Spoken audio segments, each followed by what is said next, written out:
The program is held this morning on ITV, bringing us to our very first discussion segment, and we shall be looking at aviation.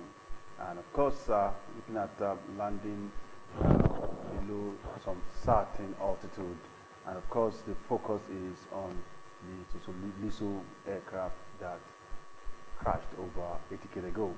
And of course, your own number one aviation freak, a man by virtue of his attendance in the World Aviation Forum, ICAO, in Abuja last year, of course, was confirmed aviation expert.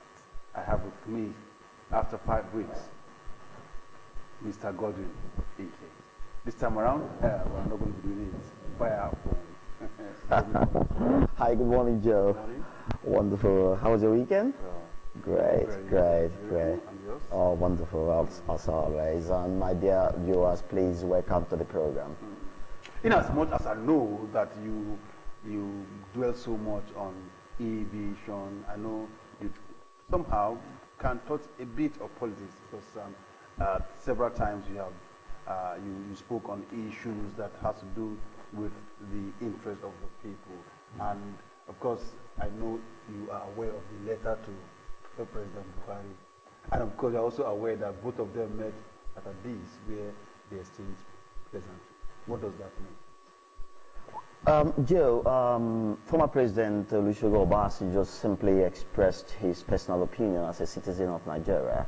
He wasn't speaking as president of Nigeria, neither was he, speaking as former president. He simply expressed a piece of opinion that could have been Joe Cadre, could have been Godike, could have been anybody, any Nigerian, and he's entitled to his opinion.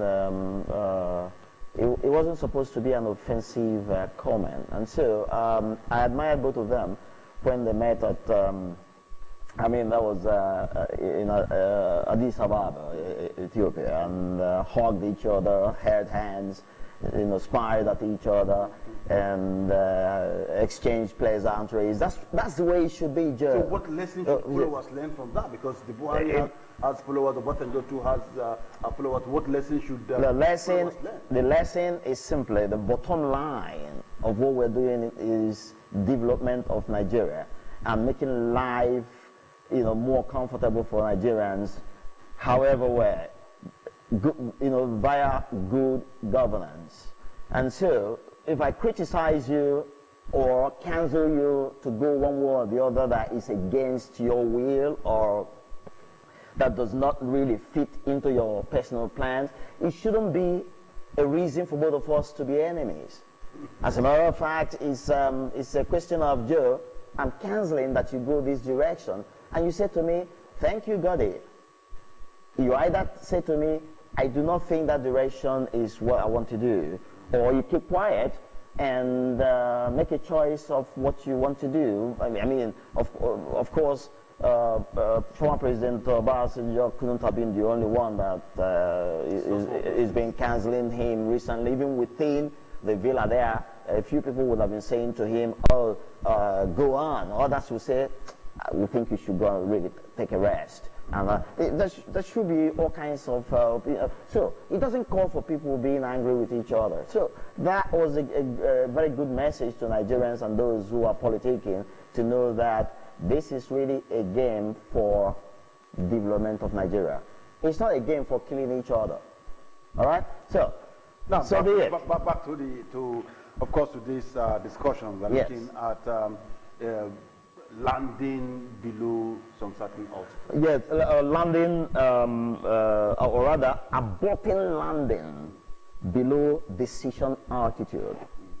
The complete story of Sosoliso flight. So let's look at decision altitude.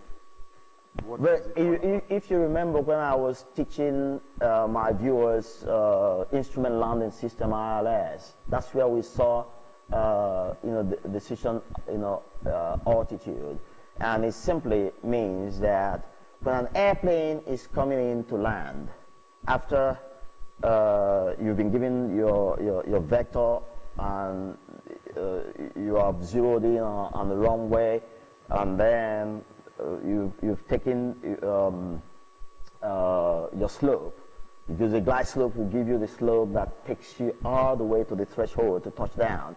Now, there is a particular allocated height that if you get to that height and you are unable to make visual contact, especially if you're not flying with the latest ILS, the category 3C that can bring you to touchdown even in total darkness, without any vision of any sort. If you're not flying, with those kind of instruments, it's expected that at that particular allocated height, if you don't see the runway, you know what you want to do, Joe? Pull back your power and go back up into the air and do a turnaround. They call it missed approach. That's what it's called, missed approach. Now, the danger is if you go below that decision height and still you're not seeing the runway, and you're now forced to want to quickly get back into the sky, it becomes more difficult. Number one, the plane that is coming has slowed down tremendously. The gravitational pull on the airplane is stronger and heavier. So the sinking of the plane is faster. All the plane is doing at that height, below that decision height, is I want to touch down. I want to touch down. Because at that point, speed has come down.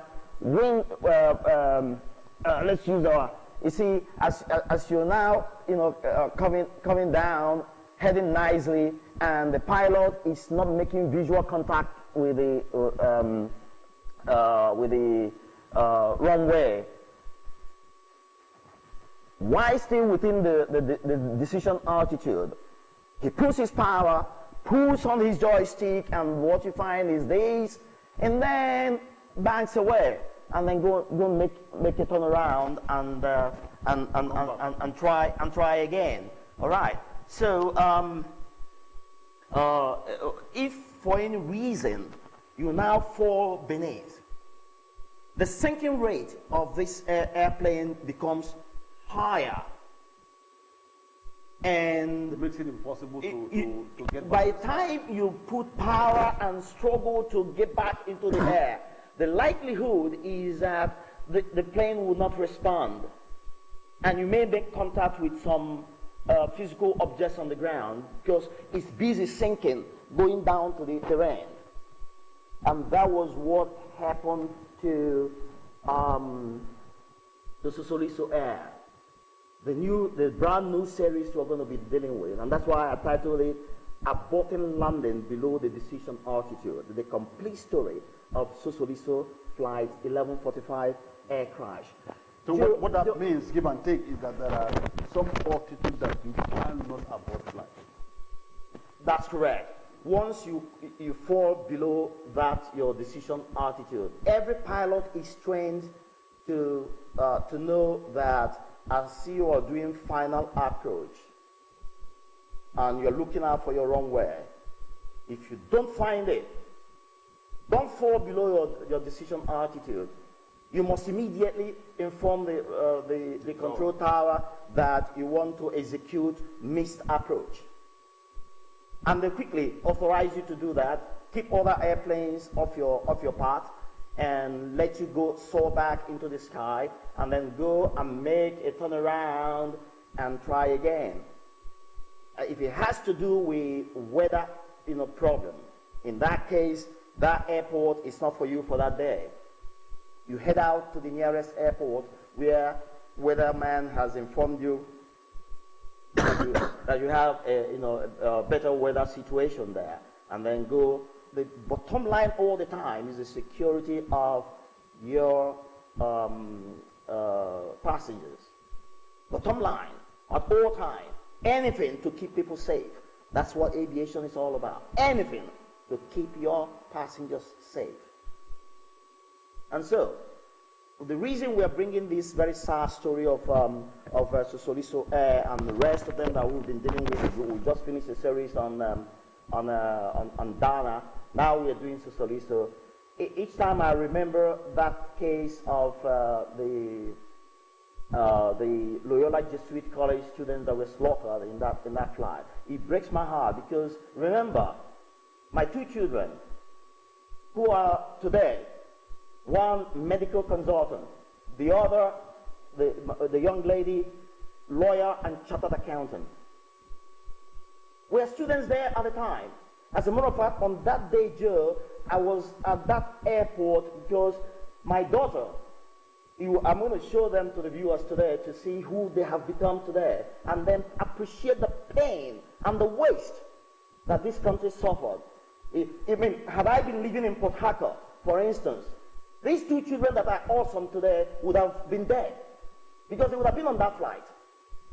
So I feel the pain of all those parents out there. You know, I really do feel. On that day, 10th of December, Joe, my daughter's suitcase was mistakenly loaded into the bus taking students to the airport.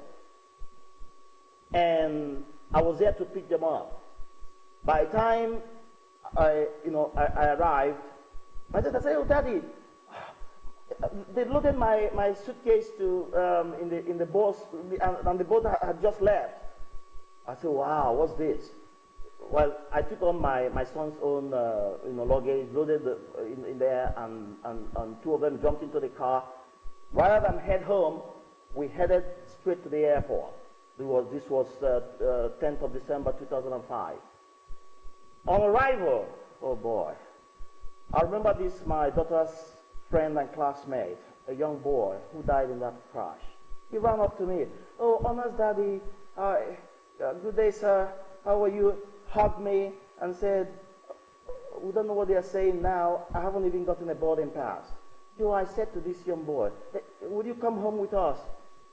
He said, "No, Daddy and Mommy are already at the airport in Port Harcourt waiting for me." So I made that offer. So would you come home with us? I just wish that young boy had, oh boy. He said, "Daddy and Mommy are waiting for me at the airport in Port Harcourt." I said, "Okay, just be patient. I'm sure your teachers who are struggling in there will sort out your flight and all this blah, blah." Found my daughter's luggage, loaded in my car, and off we came back to the city and got home. What was the next news a few hours after? That plane crashed and slaughtered all those children and the crew. Let's look at clip one. In this scenario, of course, aborting flight below decision altitude. Yeah. Totally, it's the fault of the pilot. Oh yes, the pilot was simply careless, very careless, unacceptably careless. Because you see, as he was approaching Port Harcourt, we're going to see as we run with the series. Okay, now let's look at clip one. Clip one. Clip one, please. Here we go. What I have done differently this time, this is 2018, is I am giving you the summary of the accident, everything from beginning to the end as a summary. Then by next week, we'll begin to deal graphically with all the issues that happened. So clip one is accident summary. Date of crash was December 10th, 2005. Primary cause, pilot error, missed approach, aborting landing below the decision altitude, and then suspected wind shear. You remember I taught you about wind shear the other time. Then location, Port Harcourt International Airport. Wind shear. Yeah. Pilot nightmare. Pilot's nightmare. You remember that, Joe? You really do. Now, name of aircraft was Rose of Enugu. That's the name of that Sosoliso aircraft that crashed. Type of aircraft, McDonnell Douglas DC-932. Name of operator, of course, Sosoliso Airlines. Run quickly to clip 2, because we have just a few clips so that we can hold further discussions. Clip 2, please. Here we go, Joe. We are continuing with accident summary. Aircraft registration was 5NBFD. Origin of flight was Nnamdi Azikiwe International Airport, Abuja. Flight destination was Port Harcourt International Airport. Number of passengers, 103. Number of crew, 7. But fatalities, 107, and only three survivors. All right. Though, of course, those survivors were really burnt out. Let's take a look at clip 3 so that viewers will see the airplane in question. Joe, that's the McDonnell Douglas DC-9, 32. That was the plane that really, did that, ugly job, that crash. It wasn't the fault of the plane. I always say to you that airplanes are very faithful machines. I've said that, and I mean it, and I mean every word of it. They are very faithful machines. If human operators were to match the faithfulness of airplanes, they will never crash. Now, so that's the airplane. Move to clip 4. Joe, I want to show you, had these children been wasted, had I been living in Port Harcourt and these children were wasted, then you would imagine the pain. It will help you to imagine the pain that parents out there who love their children and all the loved ones and of people who died, a lot of other important people who died in that crash unnecessarily because of the carelessness of the pilot. It's painful, and the whole essence of this program is lest we forget, so that as we remind ourselves of the mistakes of the past, those operating now can get more serious and ensure that they address their minds to security. Give us the next clip what we have not been told of those photographs. Is the state of the pilot that actually flew that DC-932. His state, You will never be sure. If he was under alcohol, and if that is true, under they call it under the influence. Now, what happened to the breathalyzer? Well, Joe, it's all part of what we are insisting as we carry on this program. We're insisting that those that are saddled with responsibility to ensure that the crew are in the right frame of mind, had some good sleep, and are really ready for the flight. You shouldn't have a drunk in the cockpit. You shouldn't have somebody who's got some drugs running in his blood vein in the cockpit. You should have a very sane, sound-minded individual. That is fatigued should not be seen. No, they shouldn't be there. So that's the business of NCAA, to ensure that anyone that is stepping into that cockpit is in a proper state of mind to do the job and do it well and keep people safe. No, the next clip. The next clip, please. Joe, that is my lovely daughter, Anna Ike. She was a student, could easily have been on that flight if I had been living in Port Harcourt. Today, the young lady you're looking at is a lawyer of King's College London, graduate of King's College London, lawyer, and what's more, a chartered accountant today, and working for one of the international accounting firms, the biggest in the world. That she could have been wasted, like the rest of the other young people, her classmates, were wasted on that day. I am bringing this for us to appreciate the pain that those that lost their loved ones in that flight are going through up until this day. Let's see the next clip. That's both of them.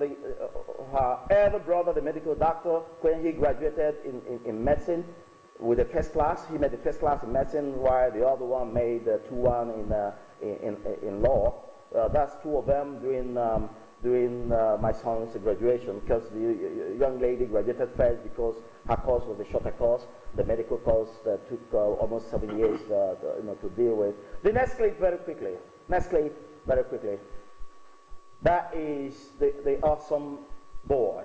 Could have been wasted had I been living in Port Harcourt and had them on that flight to come home to me. Today, he is a medical doctor, a brilliant one for that matter. He made first class in medicine. And so, just imagine, Joe, what we wasted in that singular error.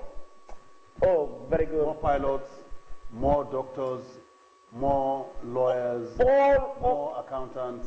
Unbelievable. Unbelievable, Joe. It's really, it hurts me when I think about this, the carelessness that led, as we get into the graphic details of that, what went on, that will be next week. You see the carelessness, how this pilot, as he was approaching, the weatherman told him that weather had suddenly changed and visibility had suddenly, gone almost to zero. And as a trained pilot, as he came to his decision height, approaching, making his final approach, and couldn't find the runway. All he needed to do was put back power and get back into the air. Yeah, but you see, that of Ghana crash, June 3rd, 2012. Yes. There was a background check on the pilot, and he was one of those whose license was seized in the United States of America. Came here, yes. And got engaged, and of course, slaughtered people. Yeah. Now, has there been any kind of check on the pilot that flew that DC-932 to actually ascertain whether he's one of those? Joe, I am digging, and I am hoping that I will dig out everything that needs to be known about these individuals. And as we move on with this series is going to go on for another 2 or 3 weeks, before we can exhaust the story. I'm assuring my viewers, trust me as always. I will dig as deep as is humanly possible and get you every information about all the actors and actresses in that unnecessary crash. The aspect of the crash that hurt me was that pilot had a chance to ferry those children and all the other passengers. Remember the great female preacher, Odukoya? You remember her? She also lost her life in that. And that this particular family that lost their entire children. That's correct. I have all those photographs, but I don't know if I want to display them, because you're going to be reminding families who may chance into watching this program and then reminding them what they better forget. And but Joe, it hurts me more than it hurts them, because I always wonder, God, so had I been living in Port Harcourt, I would have been one of the victims. These lovely children would have gone. It's horrible, and it calls for those that are operating the system to be more mindful. Mindlessness is a horrible thing to do in aviation. People should be more mindful. When pilots sit in the cockpit, the rules are made for safety. Keep those rules to the letter. No need, making bravado and showing that you can take a risk. You are an expert. You can learn at any point. That's correct. Nothing would. You have taken. Because that was what happened. That was what happened to the guy. He got to his decision height, looked out for the runway, didn't find it, announced that he wasn't finding the runway. He was expected to go back into the air and ferry those people to the nearest airport, maybe Enugu or Owerri, any of the airports where weather was better, and then land them there. Okay, now before we go, we'll take a quick look at what you are putting on now as another toga of yours. Nigerians know you as an aviation freak, an expert by the virtue of ICAO 2017. But when you look at the violation of passengers' bill of rights, yes. Of those passengers that went from Lagos to Asaba and could not land, and they came back, and the fact that the airline said that it's no fault of theirs, and you said no, it is fault of yours, because that airport closes at 6 That's correct. p.m. You shouldn't carry passengers and then fail. And it's not as if you are barred from landing. You're simply told if you land, you can't take off. That's correct. And then instead of you to land, and of course allow people to go to their destination, you went back to Lagos. And you said while on the phone that those who were shortchanged should come and you take off their matter. As a matter of Why fact, are you delving into human? I have just created a legal department that would be looking into the rise of passengers in aviation, to specialize on issues of aviation. Joe, if we do not send a strong signal that some of the nonsensical things going on in this country will have to come to an end, if a strong signal doesn't go across, no one gets serious. If you get to the airport and see the attitude of airline officials, you find out that they are taking passengers for granted, taking the job for granted, believing that really nothing will happen. And they go on with impunity. And this particular issue you just raised is one issue that I just wish that one or two of the passengers would come forward, come with copies of their tickets. And I say it again, my dear viewers, if you know anyone that was on that flight, that Air flight that was supposed to take people to Benin, went over Benin, fooled them and took them back to Lagos under the flimsy excuse that the airport was closing, please come forward with the information. We will sue ARI for everything they are worth and send a signal that this kind of nonsense can't go on. It's all part of building our nation. Keeping quiet is not an option. Joe, keeping quiet is not an option.